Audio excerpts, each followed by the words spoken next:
Magandang gabi sa lahat. Ako ay from Bohol. Ang Tagalog ko ay hindi maganda kahit sa Pampanga kami naninirahan ngayon. Actually, what happened was, Bohol, I was born in Bohol. I worked sa Mindanao for 30 years. Sa Cagayan de Oro City. I believe in Cagayan de Oro, I first worked with Del Monte. Ang last employment ko was with National Steel sa Iligan City. And then, got saved. Nagkatira kami sa Cebu for 10 years. And during the pandemic, na-lockdown kami sa Pampanga. And my wife is from Pampanga. And then during the pandemic, nagpag-plan kami ng church doon and we have to take care of the church. Kaya palipat-lipat kami Cebu at Pampanga. So that's the story of our journey in life. Pero ang Tagalog ko talaga hindi maganda. Okay lang, okay lang. Bisaya ako, mas ay dili. May sinong Bisaya dito? Ilongga. Okay. Sige, let's pray. Panginoon, use me tonight to encourage your people, equip us, and to challenge us, Lord, to do what you want us to do. In Jesus' name. Amen. Now, I was here, kailan ba yun? 3 years. Actually, this is my 4th visit sa Israel. My first visit was with a tour group. And then the last 2 visits was for ministry. Doon kami nakakilala ni Pastora Gigi. And then, so this is my 4th visit, and I'm glad na you have opened the doors of your church for us. May dalawang kasama kami, ako, but they are in another church ni Pastora Marisa. So kaya ako lang nandito. So tonight, let's go straight to the Word.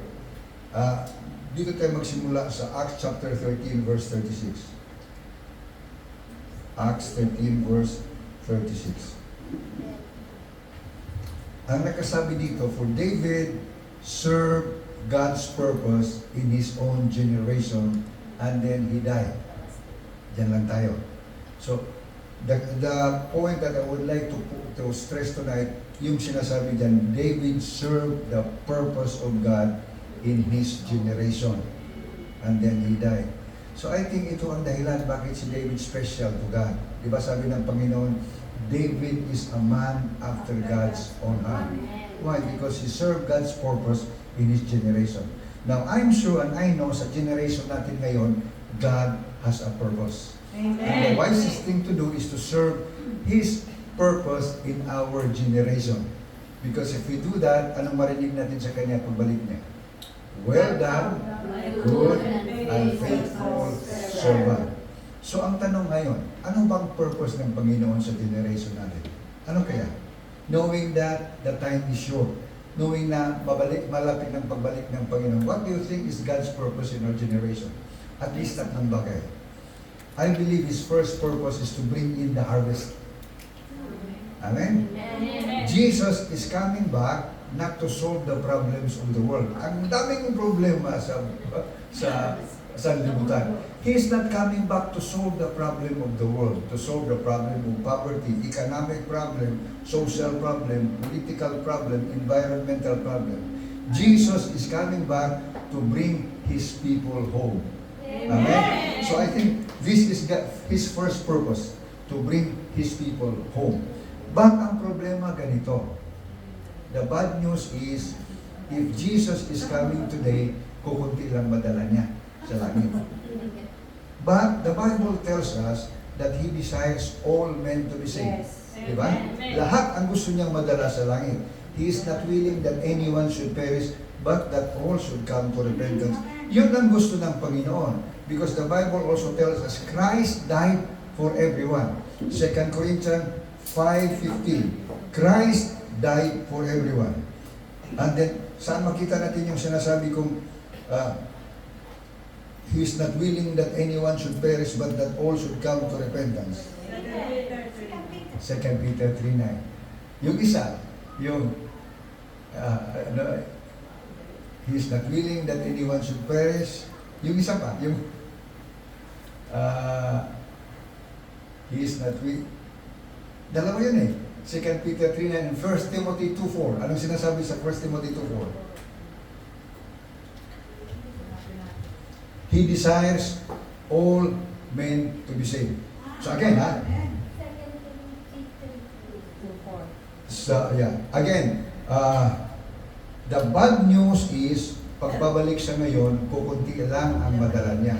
Because right now, even as I speak, 28% of the population of the world do not know Jesus. Maraming tao ngayon sa buong mundo, hindi kilala si Panginoong Jesus. More than 2 billion people. Mahirap isipin, no? Lalo na sa Pilipinas, even little kids kilala si Jesus. But if you go to nations like Cambodia, Thailand, Muslim, Hindu nation, tanungin mo sila, kilala mo ba si Jesus? Chances are, sino ka siya? 28%. In most nations, the number of Christians is less than 1%. Mga Muslim nation, Hindu nation, Buddhist nation, Communist nation.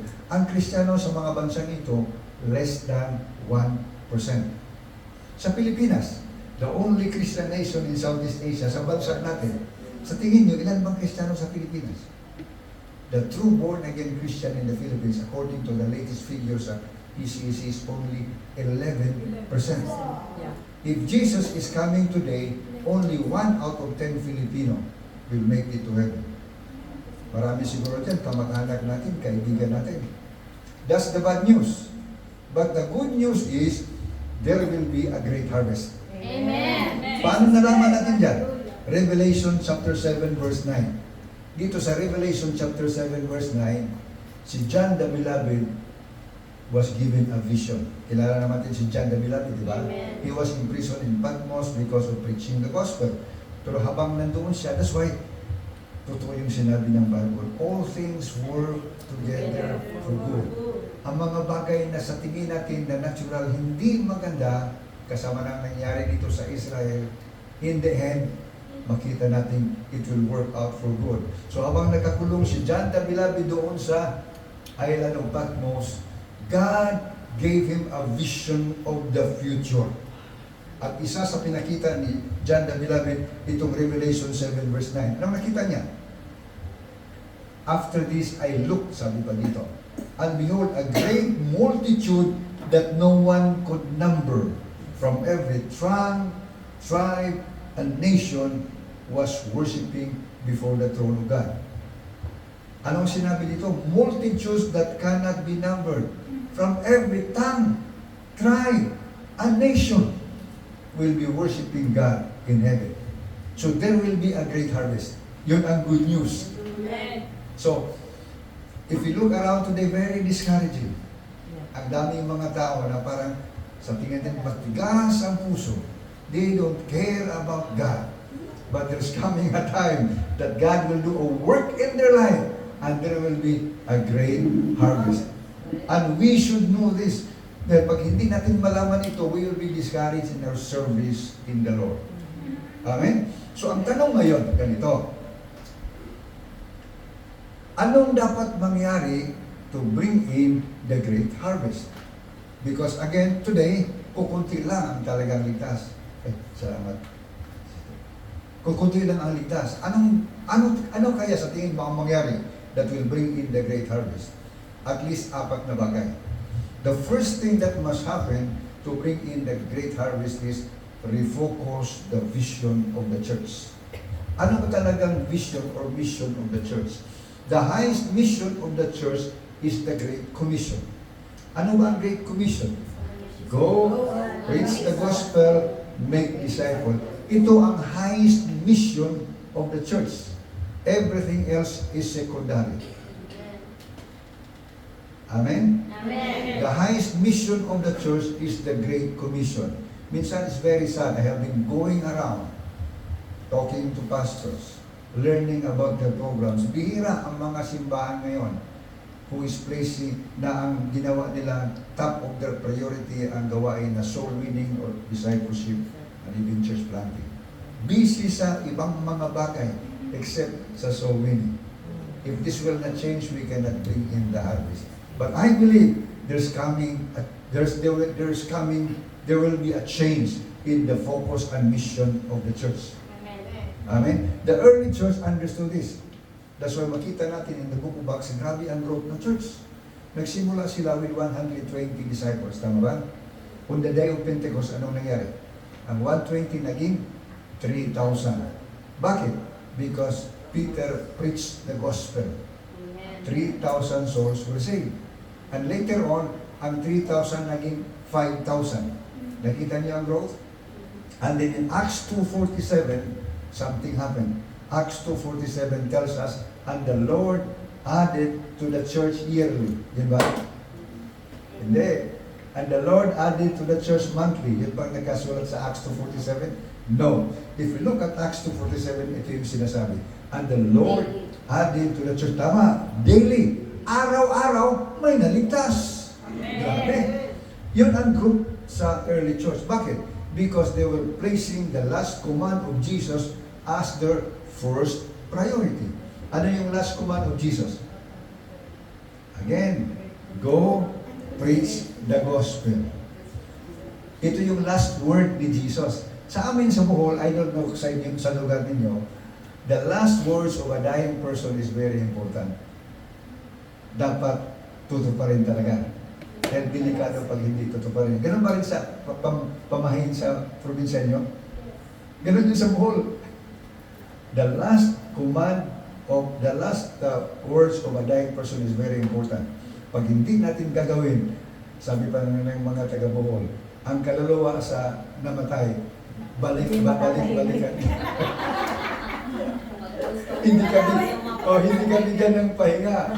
And you know what? Ito, tayong Kristiyano, wala na tayo dyan. But because of this, isang pastor na tiyuhin ko sa Bohol, benefited from this pamahiin. Now, I think many of you know that one of the most religious provinces in the Philippines is Bohol, yung lugar ko. Grabe ka-religious, grabe yung idolatry. Bakit? Because when the Spaniard came to the Philippines, sa ibang lugar, the natives fought against them. Diba si Magellan was killed by Lapu-Lapu in Cebu?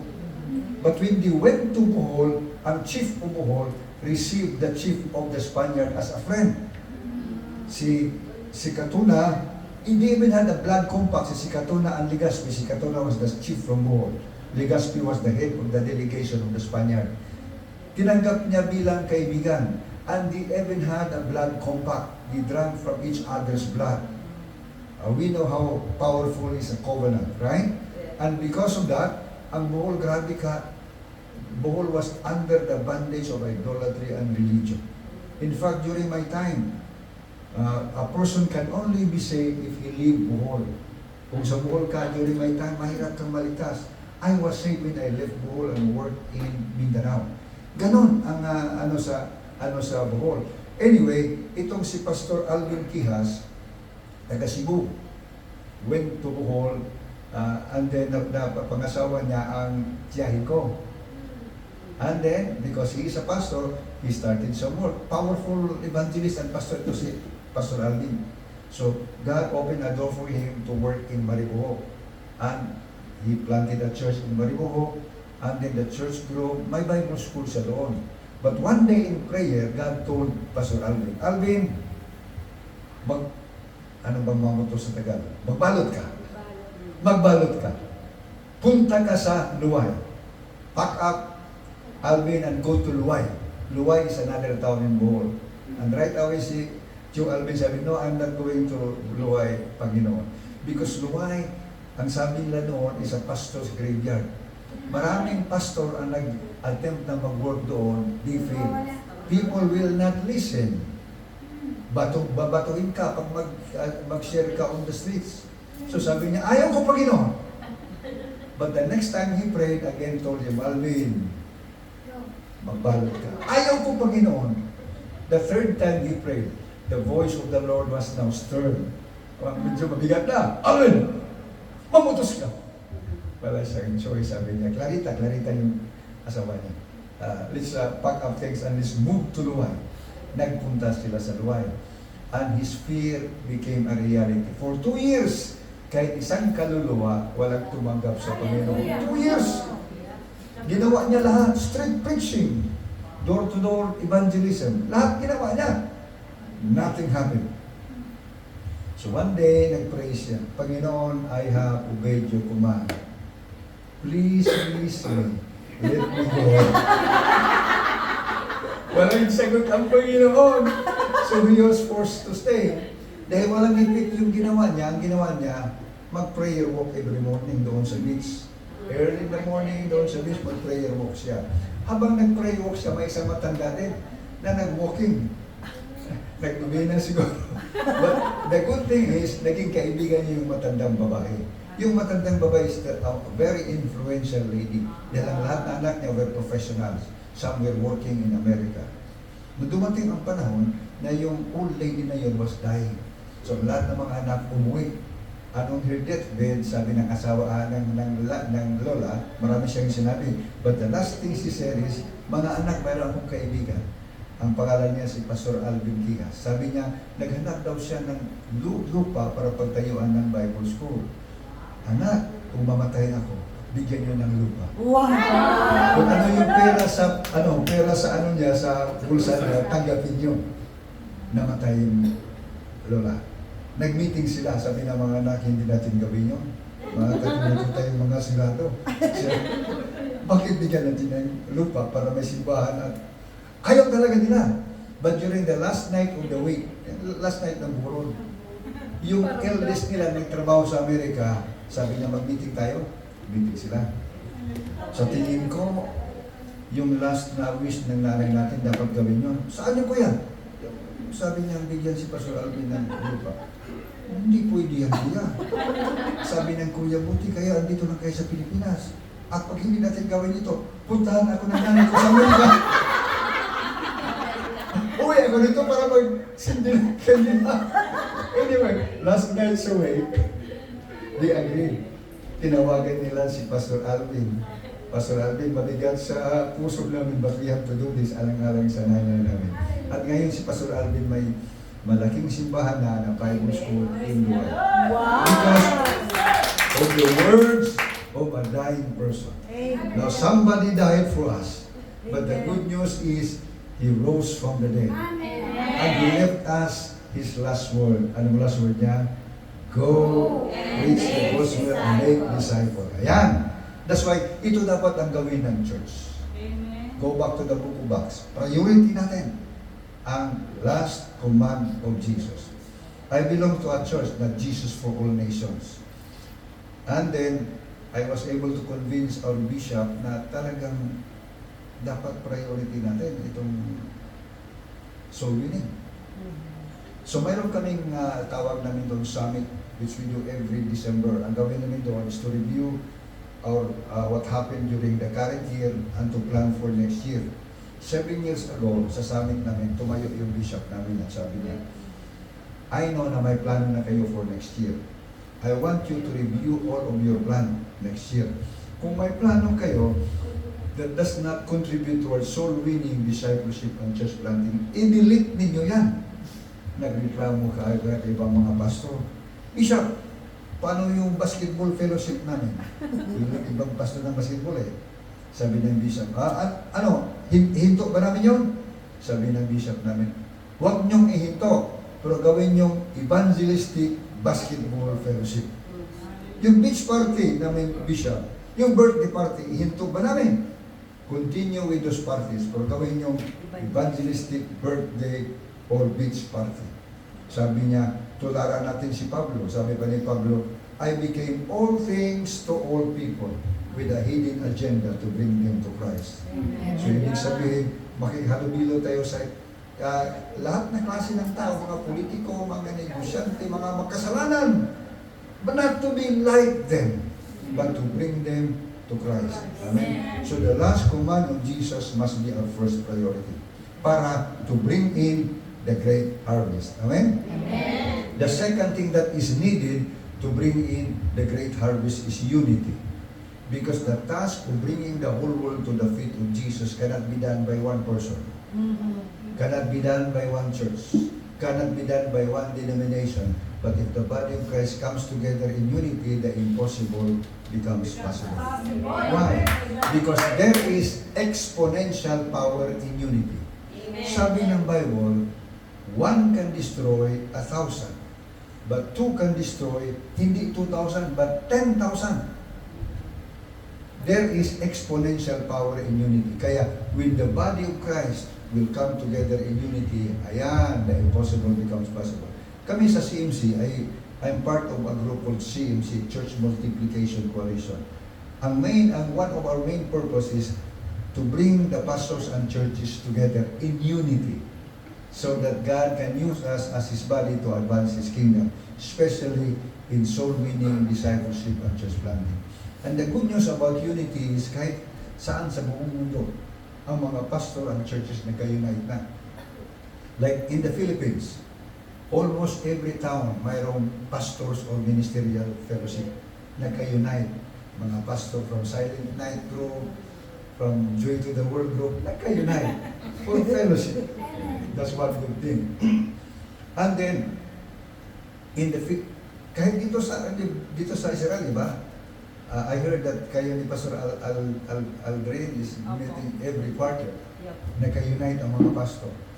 And then, there's also unity for prayer. Sa Pilipinas, have you heard about intercessors of the Philippines? Yeah. Yeah. Pastors and churches coming together at least once a month to pray for our nation. Iba-ibang simbahan ito. So there's unity of pastors for fellowship, unity in prayer. Have you heard about Jesus Reigns every November 30? Meron ba dito, Pastor? Wala po. Nanonood na ako. Anyway, I think the Philippines is the only nation in the whole world na every November 30, ang mga churches from different denomination will gather in specific location for one purpose, to worship the Lord. Sa Bibo, Tagalog ba Bibo? Bibo sa Pilipinas, November 30, mga Kristiyano, piyesta natin yan. We worship the Lord every November 30. Ayan. But I believe the highest purpose of unity is not just for prayer, not just for fellowship, not just for worship. I believe the highest purpose of unity is to proclaim the gospel, for the proclamation of the gospel. Amen? Why do I say that? Because in John 17, Jesus is praying to the Father. Basahin na lang yung John 17. Maraming pinag-pray si Jesus doon. But isang bagay pinag-pray ni Jesus ganito, Father, make them one, even as you and me are one. Pag-isahin mo ang mga tao mo, Iglesia, even as you and me are one, so that the world will know that you sent me.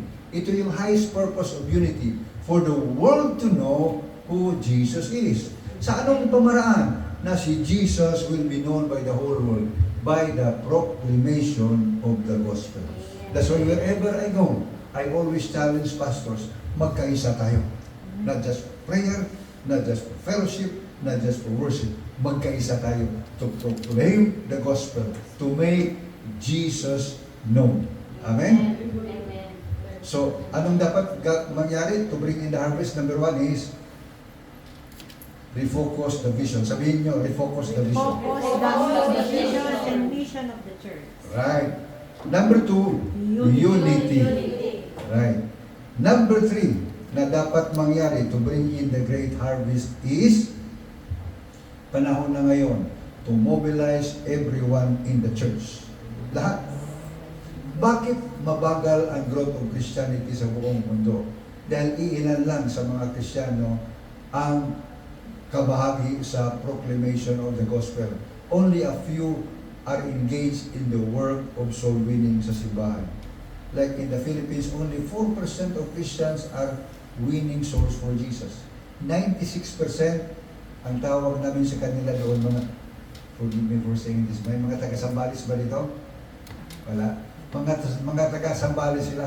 Only 4% are sharing the gospel. 96% mga taga-Sambales, Samba Alis. Samba. O taga-Zimbabwe, Samba Oy. 4% lang. Sa America, worse. Only 2%. I don't know dito sa Israel. Pero panahon na ngayon to mobilize everyone, hindi lang 4%. Lahat. Because if every believer is mobilized to proclaim the gospel, we can bring the whole world to the feet of Jesus in a very short time. Now sa Pilipinas, we are challenging the churches. May 50% kaming tawag namin doon, Project 911. What is this? 911. What is this? Sa Pilipinas, di ba sabi ko kanina, the number of Christians is 11%? Ano yung 11%? Roughly ang 11% ganito. Sa 10 Pilipino, isa ang Kristiyano, siyam ang hindi Kristiyano. Tama ba? Yun ang 11%. Sa 10 Kristiyano, Pilipino, isa ang Kristiyano, siyam ang hindi Kristiyano. Now, kung ang bawat Kristiyano magdala ng isang kaluluwa, bawat taon, isang kaluluwa sa isang taon sa paanan ng Panginoon. Isang kaluluwa, ha? Sa isang taon, kaya ba? Kaya! Isang kaluluwa lang sa isang taon. Kaya! Pagpastingan mo yan ng 11 month, 12 month, yung Pentecostal, tatanggap yan. Pag mangyari ito, bawat Kristiyano magdala ng isang kaluluwa sa bawat taon, in 9 years time, tapos ang gawain. Kaya I believe in the great harvest. Yung Revelation 7:9. Nung unang mahirap isipin. Pero, if we mobilize everyone in 9 years time sa Pilipinas, tapos. Amen? Amen? So, ang tanong ngayon naman, ganito, bakit pa kukunti lang ang mga Kristiyano ang nagbahagi sa salita ng Diyos? Bakit ba? Ang first reason ganito, most Christians today have lost our first love kay Jesus. Ito yung sinabi ng Biblia, in the last days, the love of many will grow cold. Right? Because kung hindi tayo in love sa isang tao, we just don't care. Pero if a person is in love, at tayong lahat dumaan dyan, di ba? If a person is in love, ano bang ugali niya? Ano bang isip niya? Ang iniisip niya is the person whom he loves. Amen. Right? Anong desire niya? To be near his loved one. Anong una? Sulat pa, di ba? Yung asawa ko pala, kasama ko sa Del Monte, and then I worked, after that I moved to Picop sa Surigao. Malayo kami. Kung na-engage na kami. So noong una, wala pang cellphone, sulat kami. Kung matanggap ko yung sulat niya, anong gawin ko? Basahin. Hindi lang isang beses, paulit-ulit. Pag magpunta sa CR, bakit? In love. Amen. Ganun yung taong in love. Hindi lang yan. Kung taong in love, ano ang bukang bibig niya? Tao. Palagi sinasabi, binabagit yung pangalan sa taong Yes. mahal na mahal niya. Kahit hindi siya pinakinggan. Ang tao who is truly in love with Jesus, ganun. Amen. I was saved when I was working in National Steel. I would say my salvation was glorious. Akala ng asawa ko, baliw ako. Because I was so in love with Jesus. Pag uwi ko, prayer. Siguro I pray no less than 3 hours a day. Wow. At kung mag-pray ako, minsan iyak ako. Akala ng asawa, baliw itong asawa ko. And then after prayer, anong gawin ko? Magbasa ng Bible. When I read the Bible, it's like Jesus was talking to me. Another 3 hours reading the Bible, mag-iyak naman ako. Grabe. And then bukang bibig ko si Jesus. Nagkataon naman noon, that time, I was moved from industrial engineering, nung naligtas ako, to human resource. In-invite ako ng, ang boss ko, dating pare, na na-inlove sa kantura. Siya nag-hire sa akin. Now, when I got saved, ang bukang bibig ko talaga, I will talk to Jesus to anyone who will listen. Galit yung boss ko. But I don't care. Now, if a person loses his or her first love, wala. The first reason bakit ang Kristiyano is not sharing about Jesus. Some of us have lost our first love. And this is the thing, one of the things that the Holy Spirit will do in our days today. Diba, ang unang bagay na ginawa ng Banal na Espiritu sa buhay natin is, nung pumasok siya sa puso natin, sabi sa Romans chapter 5, He poured out the love of God into our heart. Ito yung gawin ng Holy Spirit sa last days. What's more, we will fall in love with Jesus. Ito ang first reason bakit hindi na tayo nag-share ng gospel. The second reason bakit kukunti lang ang Kristiyano or share ng the gospel is we are ignorant of our calling. Akala ng karamihan na Kristiyano, na the work of soul winning, trabaho lang yan ni Pastora Gigi, ibang mga leader, hindi ko trabaho yan. Hindi. Sino nagsabi sa'yo hindi mo trabaho yan? The task of sharing the gospel is the work of every believer. Amen. Saan natin makita yan? John chapter 14 verse 12. We start there. Ano nakalagay sa John 14 verse 12? Sabi dyan, he who believes in me will do the work that I have been doing. Every believer dapat gagawa sa ginawa ni Jesus. Ano bang ginawa niya? Of course, his main work is salvation. Of course, we don't have to crucify ourselves on the cross. Ang trabaho natin is just to proclaim what He already did on the cross.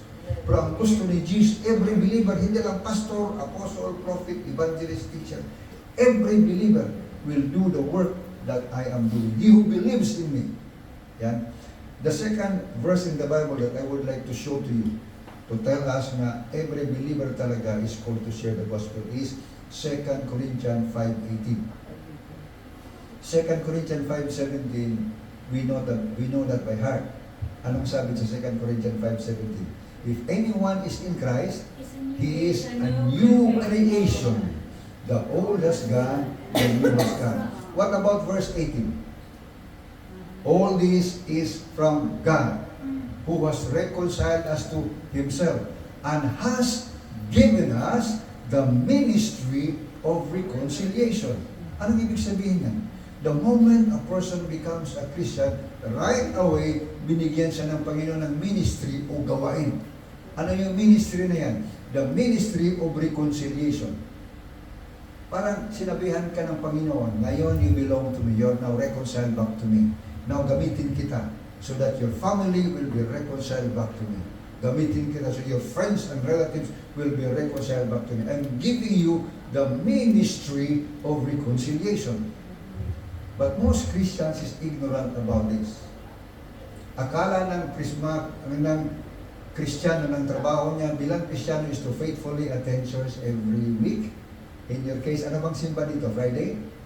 To faithfully attend church every Friday, to listen to the preaching of Pastora Gigi, take notes, and then give our tithes and offering, and then pray a little, read a little pag uwi natin doon, and then repeat the same cycle the following week. Yun ang akala ng karamihan ng Kristiyano. Kulang yan. In fact, tatlo ang ministry ng bawat Kristiyano. Tatlo. Ano yung ministry natin? Number one, ministry to the Lord. Upward ministry. Which means we need to talk to Him in prayer. We need to read His Word. We need to obey His command. Yan. Tayong lahat. May exempted ba dyan? Wala. Tayong lahat is supposed to pray to the Lord. So, unang ministry, upward. Pangalawang ministry, inward. Itong dito sa church. That's why some of us are in the worship team, some of us are greeters, some of us are ushers, and so on and so forth. Inward ito, within the church. The third ministry is outward to the world. So, upward, inward, outward. Ministry to the world. Anong ministry na ito? Yung sinasabi sa 2 Corinthians 5:18. Ministry of reconciliation. But most Christians is ignorant about this. That's why, hanggang taga-Zimbabwe na lang. Taga-Sambaalis na lang. Sambaalis. Zimbabwe. Amen? That's why, it's no time to tell everyone na mayroon tayong gawain. Mayroon tayong tatlong ministry. And wherever I go, I always challenge pastors. Pastors, is our responsibility to tell our people that we have a ministry. May isang pastor sa Pangasinan. Sino taga Pangasinan dito? Wala ba? Na, si Pastor Joseph. Itong si Pastor Joseph, very bold. Bold na bold talaga. Ano nga sa puso niya, sabihin talaga niya. Na, si Pastor Joseph, electrical engineer ito, nagpunta sa Hawaii to look for a job. Pagdating sa Hawaii, sinabihan ng Panginoon, Joseph, I'm not sending you to Hawaii to earn money. I'm sending you to Hawaii to plant a church. And true enough, nakaplant siya sa church. Pero sa bayan niya doon sa mga tarim, sa barangay nila, walang simbahan. So may burden siya to start a church in mga tarim. umuwi siya and he was able to plant a church. So, pabalik-balik siya, ganyan. Naka-attend ng conference namin sa CMC. And he was so convinced about what he has heard.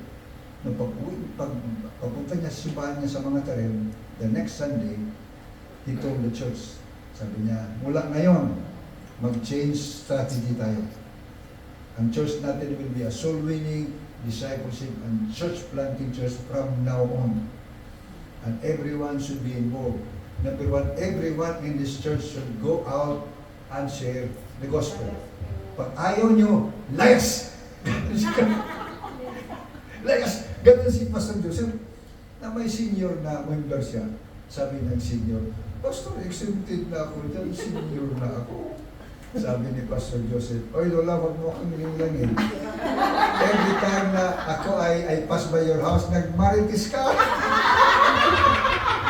So Lola, magmaritis ka pa rin. Pero ang pag-usapan niyo, si Jesus na. Turuan kita how to share the gospel. So si Lola ngayon, may Bible study na sa compound niya. So, bakit hindi nag-share ang karamihan ng Kristiyano? We have lost our first love. Number 2, ignorante sa calling natin. At number 3, bakit hindi tayo nag-share? Dahil hindi natin alam. That's why I was so impressed with yung binasa natin kanina. Dahil pag memorize natin yon at ini-apply natin, wow, many people will come to the faith of Jesus. Pero the truth is, karamihan sa mga Kristiyano hindi alam how to share the gospel. Hindi alam. Mahusay mag-worship. Ang ibang pastor pa nga, mahusay mag-preach. But they don't know how to share the gospel. I know this firsthand. May mga training kami sa, in fact, all over the world. May isang pastor pa nag-umpisa, Pastor, paano ka mag-lead ng serious prayer? Pakisulat niya. Mahusay mag-preach. Pero hindi marunong mag-lead ng serious prayer. Totoo ito. Bakit hindi tayo nag-share? Hindi natin alam. Because hindi natin alam, we are afraid, we are ashamed, we are intimidated. Because sa totoo lang, sa puso sa bawat Kristiyano, may desire tayo to see our family saved. May desire tayo to see our friends and relatives saved. Tama ba? Yes. Wala namang Kristiyano siguro nag-isip ganito. Ako ay papuntang langit na. Bahala ng pamilya kung mapuntang impyerno, basta langit ako. Walang Kristiyanong gano'n. Desire natin talaga na maligtas ang pamilya, kamag-anak, kaibigan. Pero bakit hindi tayo nag-share ng gospel? Dahil hindi natin alam. Right? Kaya, wherever I go, especially during pastors' meeting, I always remind pastors. Yan ang una, akala ko na bilang pastor, ang trabaho ko lang, my main responsibility is to share the message, which is true. Kaya nung una, ang desire ko talaga na talagang when I share the gospel, ang mga tao makinig at iiyak at tatawa sa preaching. Dahil kapag mangyari yan, babalik yan next Sunday, next fellowship, at magbigay ng tayo sa offering. Kaya nung una, ang focus sa preparation ko for ministry is for the preaching of the word. Pero when I read about Ephesians 4:11 and 12, nakita ko doon na kami mga pastor may ibang responsibility para kami maliban sa preaching the gospel. Sa Ephesians 4:11, ano nakalagay diyan? God gave the church the apostle, prophet, evangelist, pastors, and teachers. Ito yung gift from Christ to the church. And anong job description nila? Sa verse 12, makita natin job description. To equip the saints for the work of the ministry. Ang trabaho pala namin is number 1, to preach the gospel. But number 2, to make sure that everyone in the church is equipped to do the work of the ministry. Anong ministry? Ministry to the Lord. Dapat lahat sa simbahan marunong mag-samba, mag-pray, magbasa ng Bible, mag-obey sa command. Number 2, to equip everyone in the church for the work of within the church. Na bawat isa dapat may tungkulin sa simbahan. Walang taga-upo lang. Trabaho namin yan. But number 3 is Ang trabaho.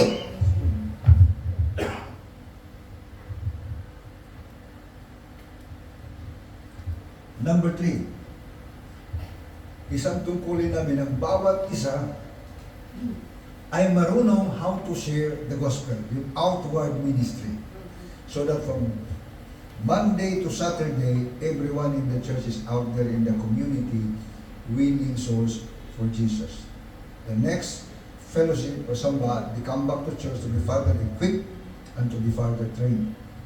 Now, I have been, in my past visit, I have been telling kayo, mga Pilipino dito sa Israel, I believe God sent you to Israel, hindi lang to earn money. God has another purpose for you. Amen. Because unique ang situation ninyo. Most of you are caregivers, right? Taking care of elderly Jews. Alam naman natin ito. If you talk to ordinary Jews, mga kabataan, they will not listen. Hindi talaga. They will not listen. They will not pay attention to the gospel. But I'm sure most of you may magandang relationship sa employer ninyo. They listen to you, they trust you. Did you remember Naaman? Ang general sa Syria? Kitongin siya. Right? And then, may servant siya who is an Israelite. Right? Anong sabi niya?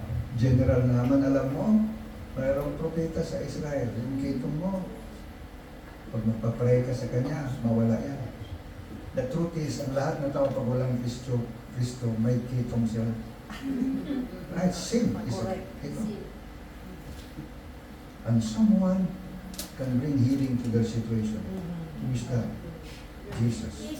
In their case, sino in-introduce sa servant? Si Elisha. And we know the story, di ba? Pumunta doon yung Naaman ni Elisha. Anong sabi ni Elisha? Sige, maligo ka 7 times. Ano nangyari? God healed you.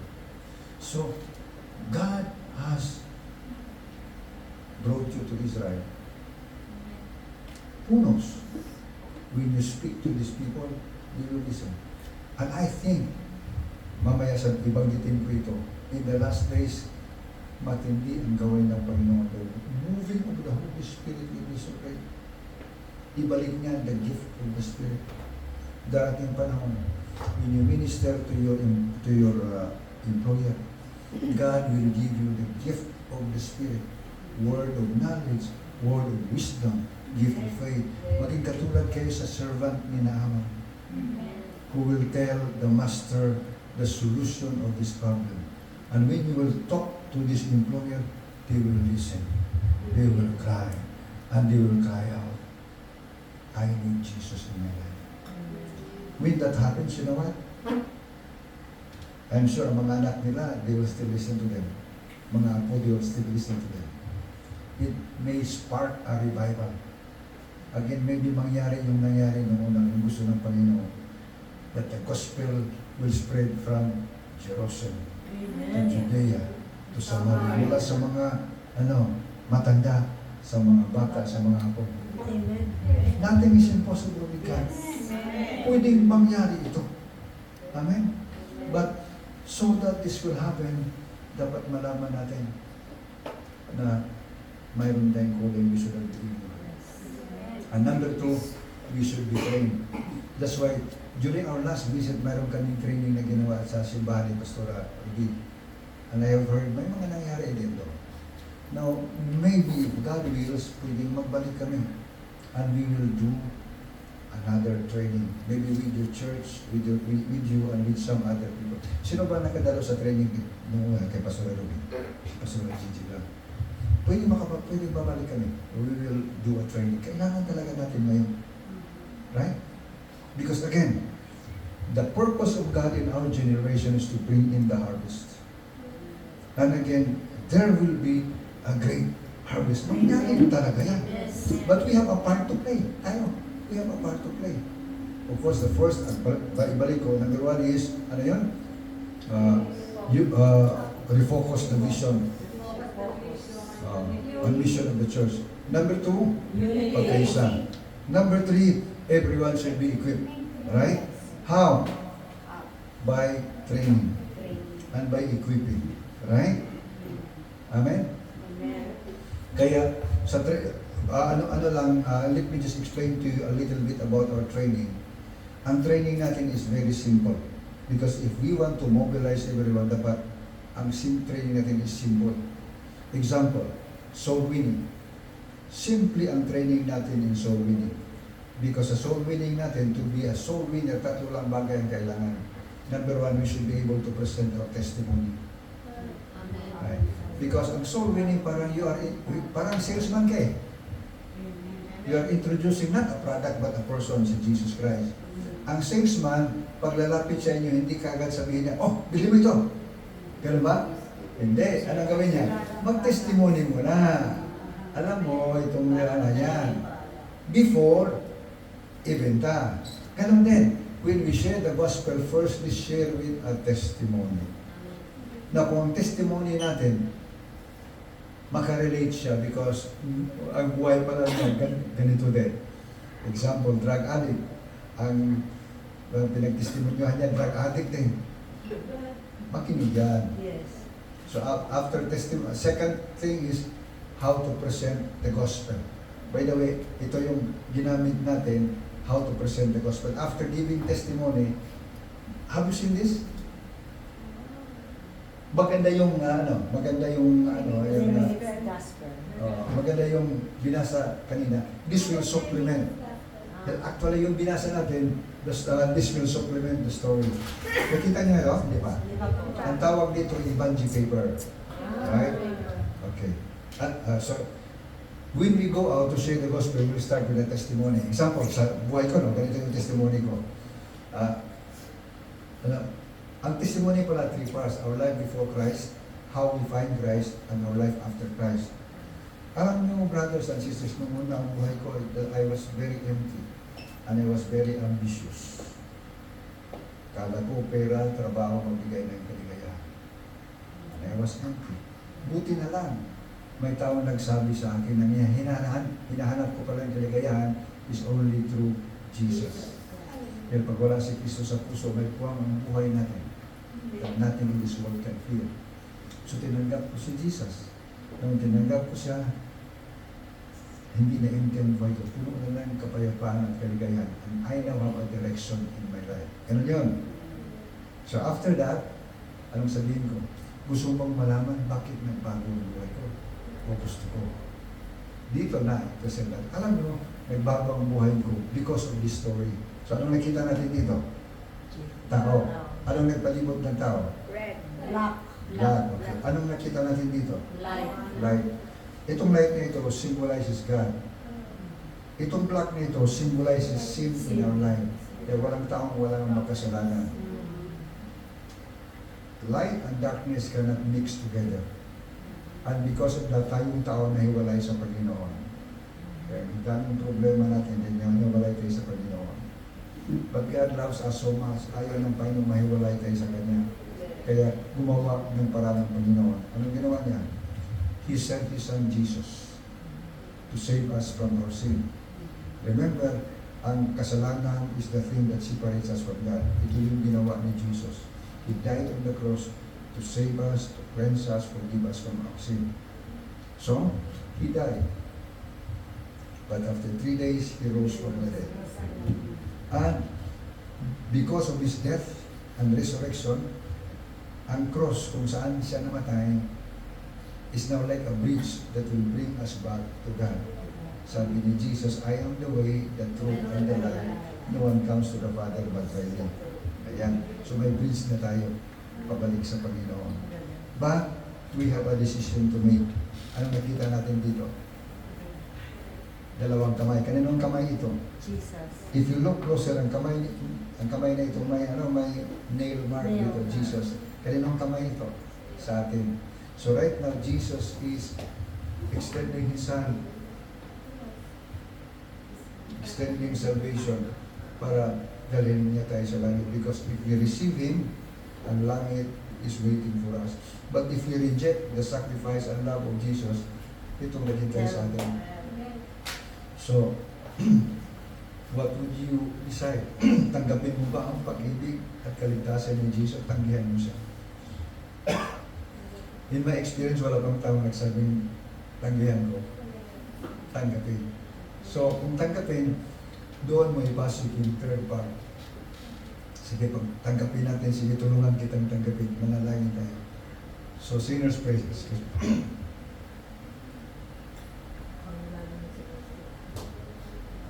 Ito, makatulong to sa atin. So, sa training natin, tawag na ito, 4 module. Una, every believer a soul winner. Itong ginamit natin. Lahat talaga. Now, because this is simple, everyone can do this. In fact, may isang pastor tayo sa Mindanao, nag-training sa simbahan niya about this. Ang anak niya that time was 8 years old. Nakinig. Hindi kasama sa training. Nakinig lang 8 years old pa lang siya. Grade 2. Naintindihan niya. The following day was Monday. Sabi niya, Daddy, pwede bang hiramin ko itong pangalan mo? Kasi pinahiram. Anong ginawa ng anak niya? Pagdating sa school, nag-share sa classmate. Wow. Classmate. Ito, simple. In the end, sina-challenge niya, tanggapin ba natin si Jesus? Tumanggap yung classmate. Pati ang teacher pa nasa likod niya. Nakinig, naintindihan, tumanggap. Tumawag ang teacher sa nanay ng anak niya. Alam mo kanina, ang anak mo, may ginawa sa classes namin. Tapos, nag-pray kami, pati ako nag-pray. Ito, simple. Pero ang training natin, hindi lang dito. Ang module 2 natin, every soul winner, a Bible study leader. Ibig sabihin, pag ako lalabas, may 5 taong tumanggap sa Panginoon. Anong next step ko? Bayaan ko sila o may gagawin pa ako? May gagawin.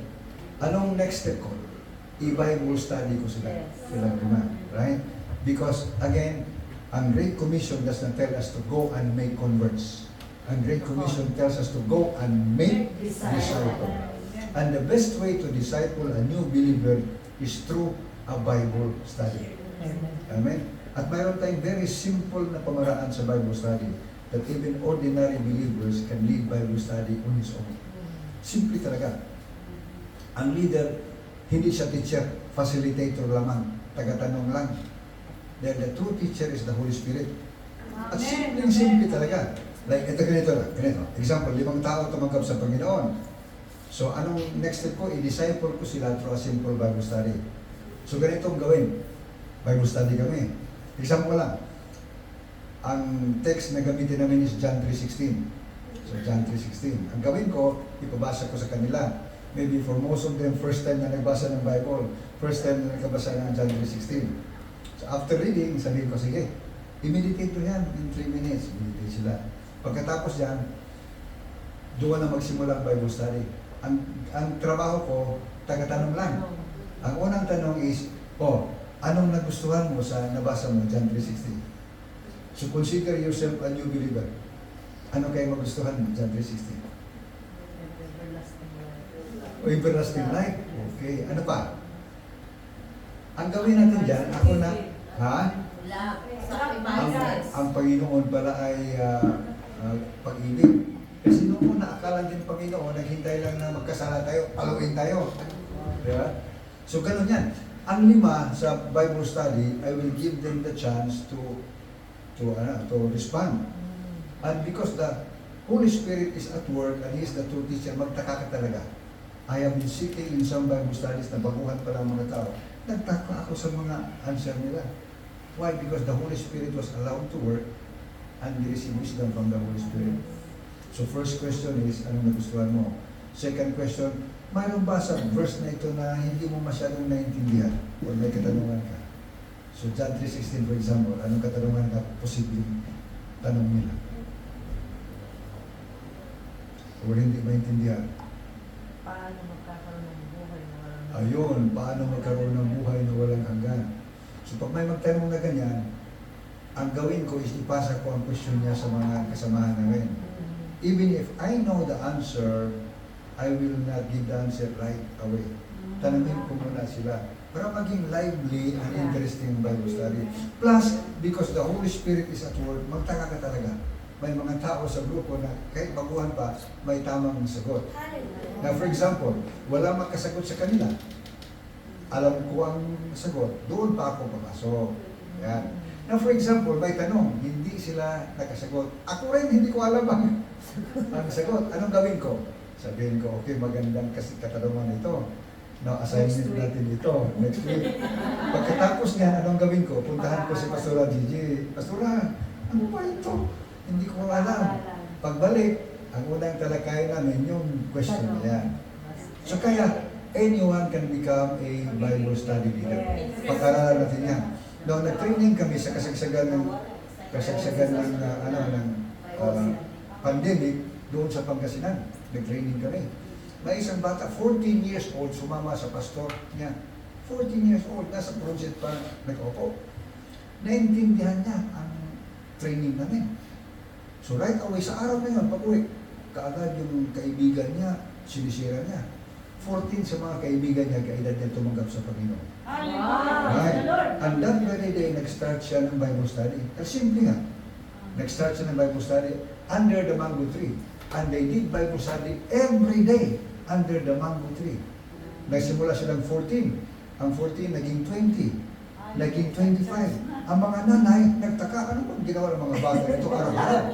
Baka nagsusugal o baka nagduga. Pumunta yung mga nanay, only to find out they were having their little Bible study. Wow. Nakinig ng mga nanay, nagustuhan, sumama yung mga nanay. Amen. Hanggang ang Bible study naging 40. Nanay, tatay, Lord. Excuse me.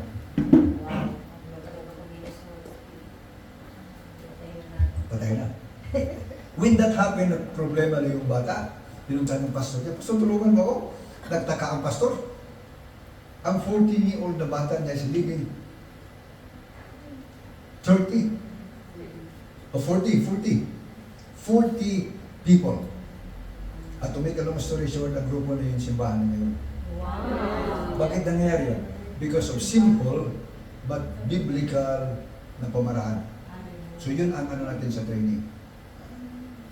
So, to bring in the harvest, number 1, vision and mission of the church. Number 2, unity. Number 3, everyone should be involved through training. Amen. Number 4, dito tayo magtapos dahil ano na yata. Gawin na sila. Okay pa? 5-10 minutes pa, okay? Dito tayo magtapos. The fourth thing that is needed to bring in the harvest is we need to recognize that the work of soul winning is not our work. This is the work of God. Amen. Co-laborer lang tayo. Dahil when Jesus commanded His disciple, ano sabi niya? Lo, I will be with you. Minsan kasi we don't go out because we think we are alone. It's a lonely job. Hindi. Samahan tayo sa Panginoon. Hindi lang tayo samahan sa Panginoon. Pwede ba basahin mo Mark 16:20? Pakibasa lang. Dito tayo magtapos. Mark 16 verse 20. 16 verse 20. Sino bang nakakita ng mga dyan? Basahin natin. 16 verse 20. Describe the disciple. Sige. 16 verse 20. Pakibasa lang. 20. Went out and preached everywhere. Yan. Sige, sige. And they went out and preached everywhere, and the Lord worked with them and confirmed His word by the signs that accompanied it. And the Lord worked With with them. Nakita niyo yan? So when we go out to share the gospel, we are not alone, hindi ka nag-iisa. Number 1, samahan ka ng Panginoon. Amen. Hindi lang yan. God will work with us. And again, I would like to emphasize this. In the last days, matindi ang moving na Holy Spirit. Yes. Ang Bible nag-describe sa outpouring of the Holy Spirit in the last days as latter rain. Dito daw sa Israel, may former rain at may latter rain. Ang latter rain is 7 times stronger than the former rain. Ang na-experience ng revival in the past was the former rain, unang ulan. The kind of the revival that God will pour out sa panahon natin ngayon in the latter days, matindi. ibalik niya ang the gift of the Holy Spirit. So when we go out, ayan, we will go out not just with the anointing of the Holy Spirit, but with the gift of the Holy Spirit. Ano mangyari yan? Ipaalam sa Panginoon natin ano ang situation sa tao na yan. Even if hindi natin siya kilala. Yeah. The Lord will work with us. Kung may sakit siya, when we pray for the sick, gagaling siya. Amen. Amen? Amen. So, the fourth thing that must happen is we need to realize that soul winning is not our work. This is His work. We are just His co-laborer. Amen. Amen? Amen. And when this happens, we can bring in the great harvest. Do you remember the story of Elijah? The other day, nagpunta kami doon sa Mount Carmel, where Elijah had a showdown with the prophet of Baal. Di ba? When Elijah was prophet, one of the kings sa Israel is King Ahab. One of the most wicked king in Israel. And because of that, there was no rain in Israel for 3 years. After 3 years, God spoke to Elijah. Sabi niya, Elijah, sabihin mo kay Ahab, kung gusto niyang magpadala ko ng ulan, ipagather niya ang buong Israel doon sa Mount Carmel, dalhin doon. At isama din niya ang prophet of Baal, mga 800 people, i-gather niya doon. Ang Mount Carmel pala is mountainous. So, nagpuntang lahat doon. Ahab has no choice. Kailangan niyang ulan. So, he gathered all of Israel and prophet of Baal. Noong andoon na sila, ang lahat, anong ginawa ni Elijah? Elijah stood up and he preached a powerful sermon. Tingnan nga natin ito. 1 Kings chapter 18. 1 Kings chapter 18 verse 21. Kung makita natin ito. 1 Kings chapter 18 verse 21. Ito yung nangyari. So, ang mga buong Israel andun na. Prophets of Baal andun na. So Elijah stood up and he said this, 21. And Elijah came near to all the people and said, how long will you go limping between two opinions? If the Lord is God, follow Him. But if Baal, then follow Him. Grabe yung ano ni Elijah. Pero anong response ng mga tao? Pakitingin lang. But the people did not answer him a word. Walang pakialam, walang paki ang mga tao. Can you imagine a prophet of God preaching, pero walang response ang mga tao? Ganito ang situation minsan sa atin sa mundo ngayon. Maraming nagbahagi ng salita ng Diyos. Ang mga tao, walang paki. Hindi nakikinig. But Elijah is a wise prophet. When he saw that his preaching has no effect in the hearts of people, he changed strategy. Anong ginawa niya? Ayaw niyong preaching ko. Baka gusto niyo showdown. Mag-showdown tayo. Bigyan niyo ang mga prophets of Baal offering that they will offer to their God. Bigyan mo rin ako an offering that I will offer to my God. And the God who answers by fire, He is God. Tingnan natin ang verse 24. 21 yan, no? 24. Yan. Then you call upon the name of the God, and I will also call on the name of the Lord, the God who answers by fire, He is God. Then all the people, sabihin mo, all the people, All the people said, what you say is good. what you say is good. Ang mga taong kanina hindi nakinig, did not pay attention, suddenly responded. Nung sinabi ni Elijah, showdown. Could it be na mga tao sa mundo is waiting for a showdown? Gustong malaman nila ng Diyos na whom we are preaching is a true God, a powerful God, a living God. A God who can answer every question in their life. A God who can meet every need in their life. Baka yun ang hinantay nila. And we know the story. The prophet of Baal offered their offering. Walang nangyari. When it was the turn of Elijah to offer his offering, ano nangyari? Nilagyan pa niya ng tubig. Nilagyan pa ng tubig. Tingnan natin ano nangyari. 1 Kings 18:38. 38 and 39. 39 na lang. O 38 muna. And then 39. Yan. Then the fire of the Lord fell and consumed the sacrifice. Lahat, no? Ano nangyari after that? 39. When all the people saw this, they fell prostrate and cried, "The Lord, He is God. The Lord, He is God." Ayan. Sabihin mo, all the people. Ano nangyari?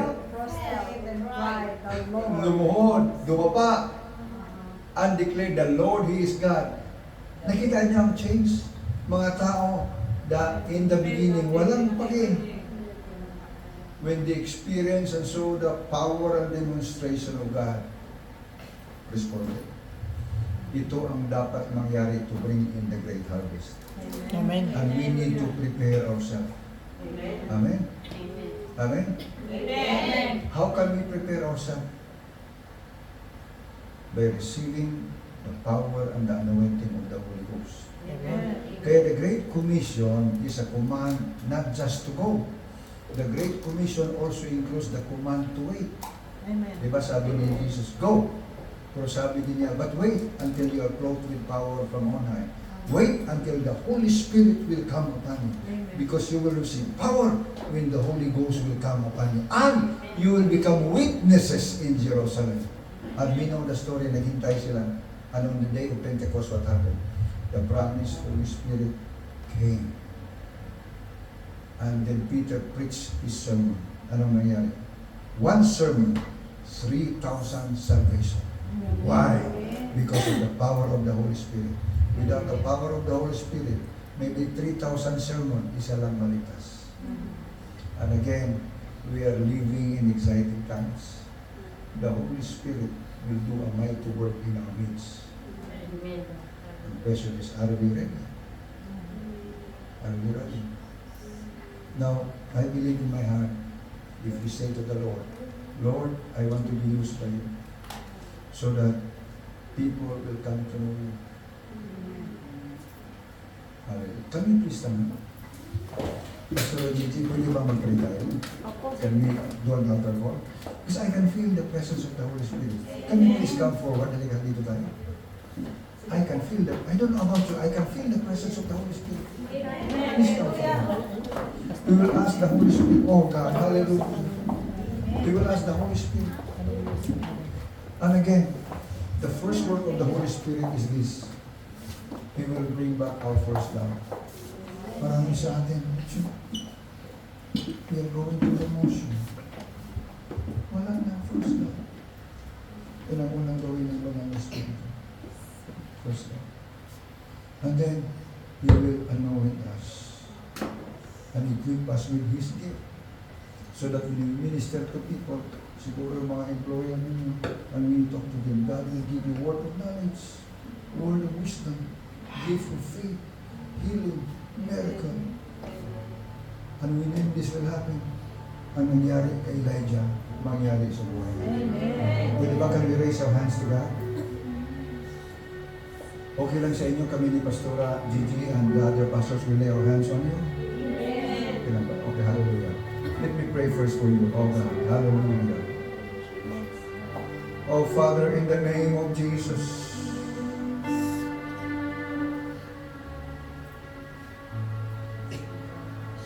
Lord Jesus, you are coming very soon.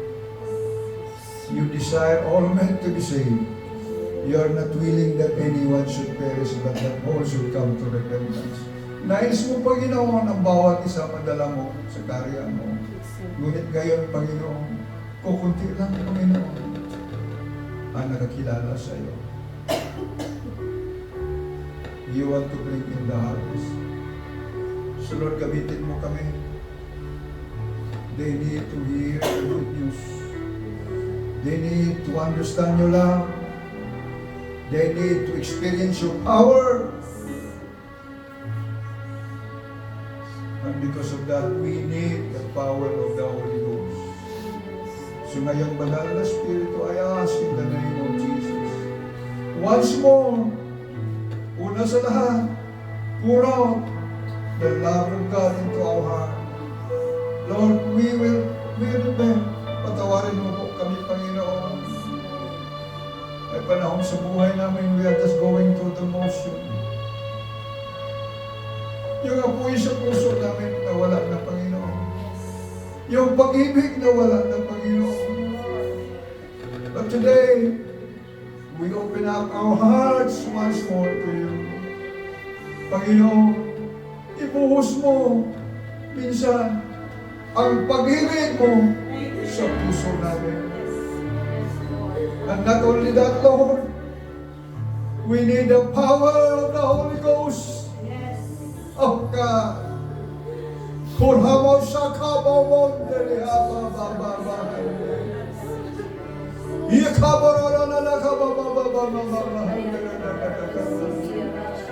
Lord, this nation has a special place in your heart. You want to save Israel, Panginoon. I pray in the name of Jesus. Grant them wisdom. Grant them boldness. The right word in their mouth. Clarity of speech. And Lord, when they speak to the people that they are ministering, buksan mo ang puso at isip nila, Panginoon. And they will be saved in the name of Jesus. Hokaba mo rabama, recipient, nakatan na raba, nakababahon na. Rekaba mo sa namamahan na.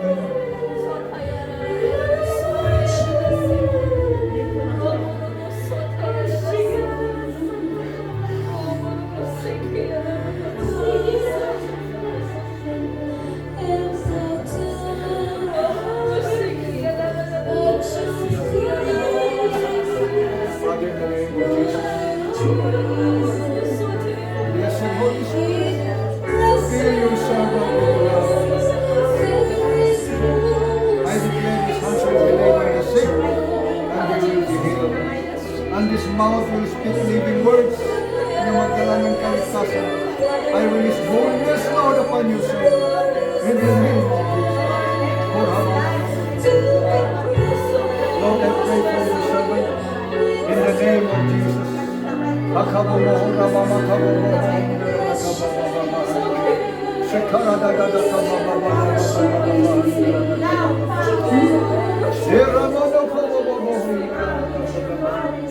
you, Lord. Thank you, Lord. Thank you for your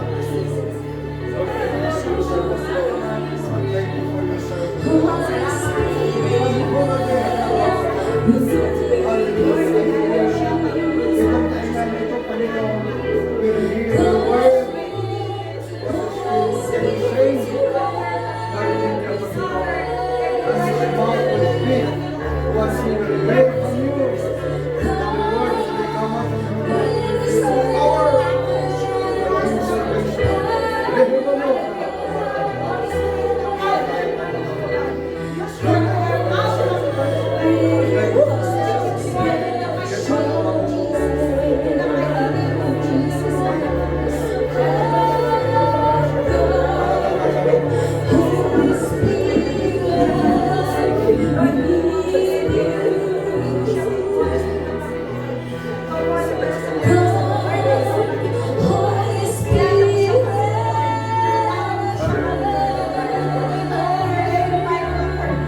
Thank you.